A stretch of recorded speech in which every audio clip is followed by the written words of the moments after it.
Life in advertising is a lot like balancing on a high wire. Every step has to be measured or you're likely to fall. That's how it felt starting my new position at the central office. I was Ellie, freshly promoted and eager to prove myself in a game where creativity clashed with deadlines and client whims. It was my first day as a senior creative lead, and the office buzzed with the quiet intensity of a beehive. My desk was a clean slate, sprinkled with welcoming notes from some of my new team members. As I settled in, the first meeting of the day was called by Miss Thorne, our department head, who had a reputation tough enough to sandpaper the floor.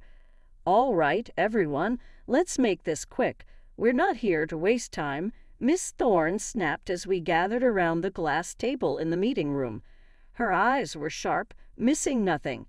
As the meeting progressed, I pitched our new campaign idea. It's fresh. It targets the younger demographic with their love for sustainability and authenticity. We're not just selling a product, we're selling a lifestyle they want to embrace. Miss Thorne's lips thinned. "Interesting, Ellie, but let's make sure it's not too dreamy. These millennials might love a cause, but at the end of the day, it's the hard sell that closes the deal." The rest of the day was a blur of introductions, project briefings, and setting up endless passwords for various systems. When the clock finally signaled the end of the day, I was the last to leave, making sure everything was lined up for the next morning. As I stepped out into the cool evening, my phone buzzed. It was a text from my older sister, Amanda. She rarely texted during the week, so seeing her name light up my screen brought a smile to my face. "Hey kiddo, just wanted to send you a little cheer. Maya nailed her choir solo today, and I got it on video. Sending it your way. Miss you." I texted back a string of heart emojis and a promise to call her over the weekend. My sister and I hadn't had the easiest time growing up, especially after our mom took off with her new flavor of the month and left us with our dad. When he passed, it felt like we only had each other against the world. I watched the video of Mia, her voice crystal clear and surprisingly mature for a 12-year-old. She had that spark, something special that made her more than just another kid in a school choir. "You're going places, kid," I murmured, pocketing my phone with a renewed sense of purpose. Saturday rolled around like a promise. I was finally on my way to Amanda's, armed with Maya's favorite chocolate cupcakes. Life had tossed enough at us, but weekends like these were small patches of normalcy we clung to. I knocked on Amanda's door, the familiar creak welcoming me inside. The aroma of fresh coffee mingled with the sound of Maya practicing scales in the background. Amanda emerged from the kitchen, a mock frown on her face. "Ellie, tell your niece to give it a rest, will you?" My head's pounding like a drum solo. Laughing, I called out, "Maya, take 5. Aunt Ellie's here with the goods." Maya bounded into the room, her excitement bubbling over. "Aunt Ellie, did you watch the video? Did you see me hit that high note?" "I did, superstar. You were fantastic." I ruffled her hair, handing over the cupcakes, which she accepted with a grin. As Maya dashed back to her room, likely to stash the cupcakes away from adult supervision, I turned to Amanda. "How you holding up, sis? You look a bit worn out." Amanda sighed, pouring us coffee. "Work's a beast, Ellie, you know how it is, but it's nothing a good cup can't fix." We settled onto the couch, sipping the hot brew. "Ellie, have you spoken to Mom recently?" Amanda's voice was tentative, almost cautious. Rolling my eyes, I shrugged. "You know I haven't, not after the last circus." "Why, has she reached out?" "Nah, just the usual postcard from wherever the hell she is now. Maldives, I think. Says she's living her best life or some crap like that." Amanda's tone dripped with disdain. I snorted. "Living her best life, huh? Must be nice forgetting you have daughters who deal with real life every day." The conversation turned as we discussed Mom's latest escapades, none of which involved her being a responsible parent. It was old news, but it stung anew each time. Changing the subject, Amanda leaned in, lowering her voice even though Maya was out of earshot.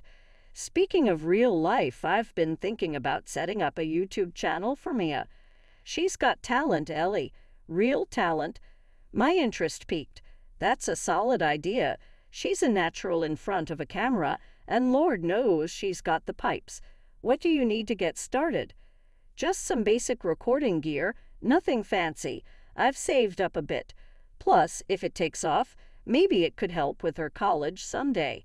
We spent the rest of the afternoon brainstorming for Maya's channel, our voices filled with an excitement that had been missing for too long. It wasn't just about the potential of a YouTube channel, it was about giving Maya something solid, something joyful to hold on to. Driving back to my place, I couldn't shake the feeling of warmth that only a day well spent with loved ones could bring. Despite the chaos of work, this family was what mattered, and I was ready to fight for it, come what may. 2 years flew by unnoticed. Work, family, and work again. That Tuesday started like any other day at the office, with coffee that was too bitter and emails that were too many. But just before lunch, my world came crashing down with a single phone call. The hospital number flashed on my screen, and a cold sweat broke out across my back as I answered. "Hello, is this Eleanor Jenkins?" a stern voice asked on the other end. "Yes, speaking. What's wrong?" "I'm sorry to inform you that your sister, Amanda Jenkins, was brought in today. She had a heart attack at work. She didn't make it, ma'am. I'm very sorry for your loss. The floor might as well have fallen away under me. Thank you. I'll be there as soon as I can."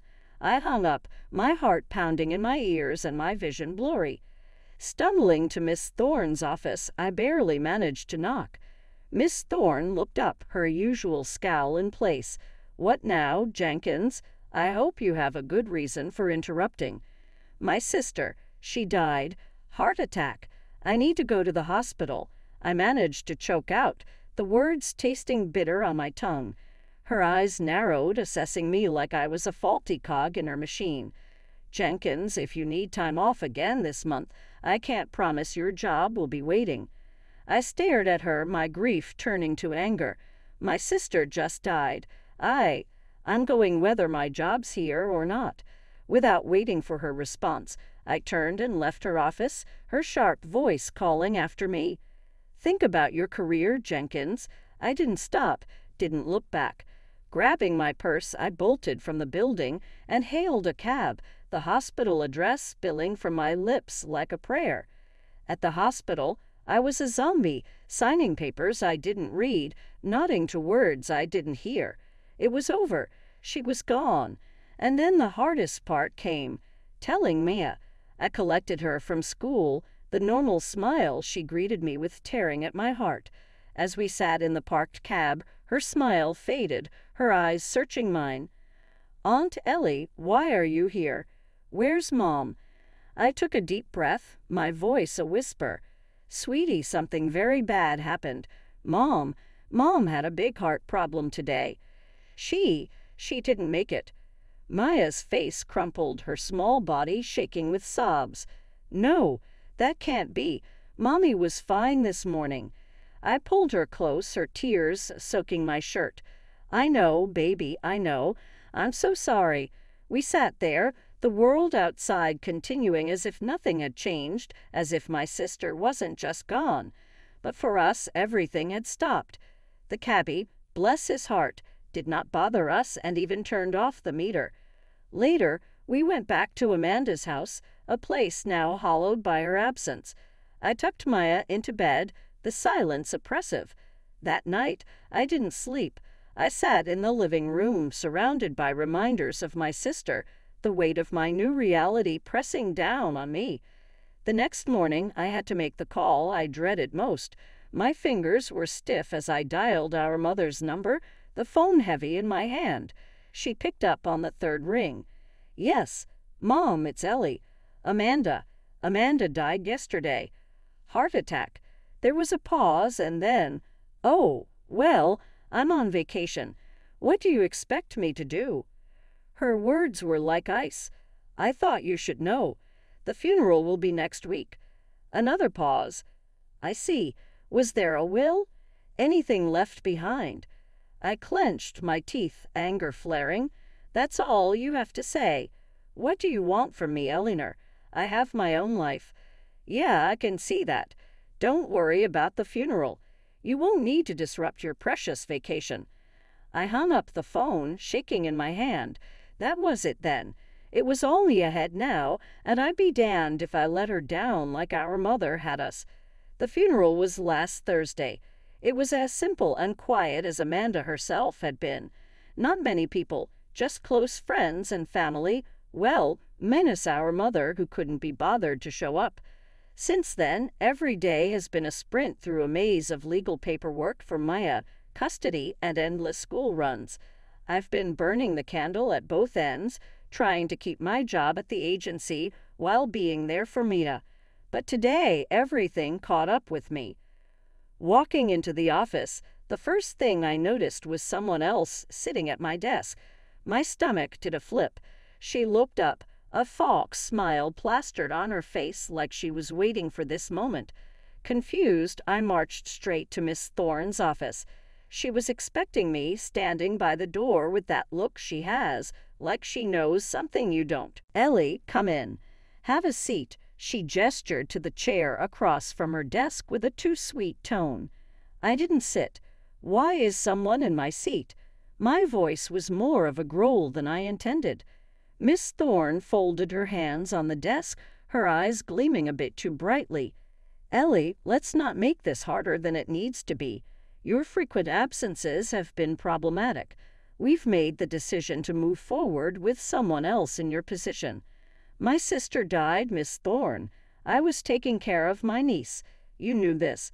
My hands were shaking, but I kept my voice steady. "And I am truly sorry for your loss, but business is business. We need someone reliable. You're free to collect your things. Best of luck." I stood there, stunned, my ears ringing with her words. Without another word, I turned and left her office. Collecting my things took less than 5 minutes. The new girl at my desk didn't meet my eyes.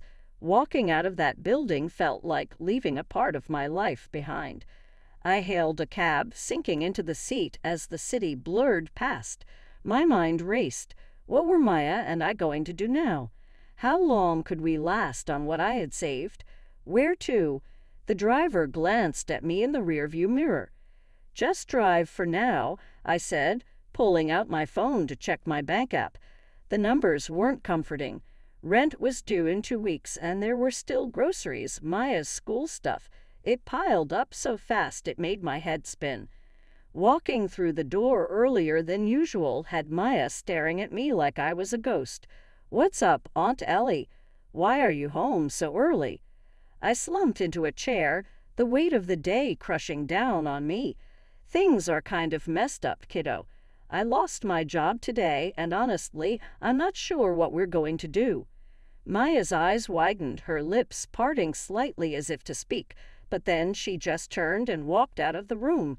The silence hung heavy until she came back, her arms struggling under the weight of her school backpack, which she dumped on the kitchen table. Zipper by zipper, she opened it, and out spilled a mountain of dollars. My mouth dropped. "Maya, where the heck did you get all this?" She beamed, pride shining in her eyes. "It's my money, Aunt Ellie. I earned it singing. Mom helped me set up a YouTube channel a couple of years ago. I've been posting videos of my songs." "You what?" I grabbed my laptop, pulling up the internet as she spelled out her channel name. The page loaded, and there it was. Hundreds of thousands of subscribers, videos with views ticking into the millions, and comments piled up like treasure. Reading through the comments, I couldn't help but smile. "Maya, this is incredible. You're a star." She shrugged, a bashful smile on her face. "I just like singing, but I thought the money could help, especially now." I pulled her into a hug, my mind racing with possibilities. "Help, kiddo. You just saved us, but we need to manage this right. Officially, I mean." Over the next few days, I was a whirlwind of activity. I contacted an accountant friend who helped set up a trust for Maya's earnings and sorted out the tax details. I officially registered myself as her manager to keep everything professional. With the business side tightened up, I dove into the creative. We brainstormed video ideas together, planned out a schedule, and I even reached out to vocal coaches to refine her already impressive skills. Our living room turned into a makeshift studio where Maya recorded her new songs. I learned quickly, handling the camera and editing videos late into the night. Every upload brought in more subscribers, more views, more revenue. Feeling bold, I used some of the funds to launch a targeted ad campaign on social media. "We're going big, Mia," I told her as I set up the ads. "Let's show everyone what you've got." Maya's next video blew up bigger than we could have imagined. It was a cover of a popular song, her voice adding a depth that the original lacked. Comments poured in, praising her unique style and emotional delivery. As her manager, I kept my eye on the business side, ensuring Maya stayed grounded and focused on her schoolwork too. We got to keep things balanced, Maya. School's just as important. A few months later, Maya was invited to perform at a city concert, sharing the stage with local artists who were household names. Watching Maya step onto the stage, her confidence blooming under the spotlight, was a moment of pure joy. It had been a few months of smooth sailing. Maya's channel was thriving, and we were starting to see real stability. Just as I was beginning to relax, a curveball slammed into us. I got a notification that nearly knocked the wind out of me. My mother was filing for custody of Maya. I stared at the screen, disbelief coursing through me. After all these years, now she shows up. And for what? Money, obviously. It boiled my blood just thinking about it. I decided to call her, but not without hitting the record button on my phone first. I needed to capture every word. "Hello." Her voice was as cold as I remembered. "Mom, it's Ellie. I got the notice about Mia. What are you playing at?" There was a pause, and then that all too familiar calculating tone. "Ellie, darling, let's not pretend. I know about Maya's little singing career. Seems like she's going to be quite the cash cow, huh?" I clenched my teeth, keeping my voice steady. "She's a child, Mom, and she's not a ticket to Easy Street. What do you actually want?" Her laugh chilled me. "Straight to the point. I like that. It's simple, really. You give me $300,000 and I'll walk away. If not, my lawyers will take a good hard look at how you've been exploiting her." I couldn't believe what I was hearing. This was extortion, plain and simple. "You won't get a dime from us, Mom, and you won't get Maya either." She laughed again, that terrible sound. "We'll see about that, darling." And then she hung up. The phone call left me reeling, but also crystal clear about what I had to do. I contacted a lawyer, a good one who came highly recommended for family court battles. Sitting down in his office, I laid out everything. "She wants to take Maya away from me, claim I'm exploiting her. It's all about the money for her." I recorded our call. He listened, nodding slightly. "This is good. It's a start. We'll need more, though. Documentation of Maya's career, her schedule, how you manage her earnings. Transparency is our best defense." Everything's been above board. I've kept detailed records and receipts. I reassured him. "Good, and I'll need to talk to Maya, too. She'll likely have to testify about her living conditions and her work." The thought of Maya having to stand up in court made my stomach turn, but I nodded. "I'll prepare her. We'll do whatever it takes." Over the next few weeks, we pulled together everything. Maya's school records, statements from her vocal coach, video logs, and financial statements. Mr. Green was thorough, leaving no stone unturned. As the court date loomed, nerves settled in like unwelcome guests, but we were ready. I had to believe that the truth would win out, that the judge would see through my mother's greed. The courtroom was colder than I remembered any place ever being, and the chill wasn't just from the air conditioning. My mother and her new husband sat across from us, looking smug as the judge called the room to order. My stomach was in knots. My mother was called to the stand first. Her performance was something else. Tears, shaky voice, the works. I just want what's best for Mia. My daughter Ellie has been forcing the child to work all hours, exploiting her for money. It's not a life for a young girl. I want to give her the stable home she deserves. Then it was our turn. My lawyer, Mr. Green, was calm and methodical. He laid out Maya's school records, showing her excellent attendance and grades. He presented logs of her work hours, all within legal limits for a child her age, and financial statements proving that the money from Maya's channel went into a trust solely for her use. As you can see, Your Honor, Mr. Green concluded all allegations of exploitation are baseless. My client has gone above and beyond to ensure the well-being and proper management of her niece's talents and earnings. He then turned on the recording of the phone call I'd made to my mother. The courtroom was dead silent as her voice filled the space, her demand for money and her threats clear as day. My mother's face went white as a sheet when the recording ended. There was murmuring among the spectators. Maya then took the stand, her small voice steady and clear. I love my Aunt Ellie. She's taken care of me, made me feel safe after Mom passed. I want to stay with her. She's my family. The judge nodded, scribbling some notes. After what felt like an eternity, he finally spoke. Given the evidence presented, it's clear that the best interests of the child would not be served by changing her current living arrangements. The petition for custody by Mrs. Linda Jenkins is hereby denied. The gavel hit with a thud that echoed in the suddenly heavy air. My mother stormed out, her husband trailing behind her, both of their faces twisted in anger and defeat. Maya threw her arms around me, her relief palpable.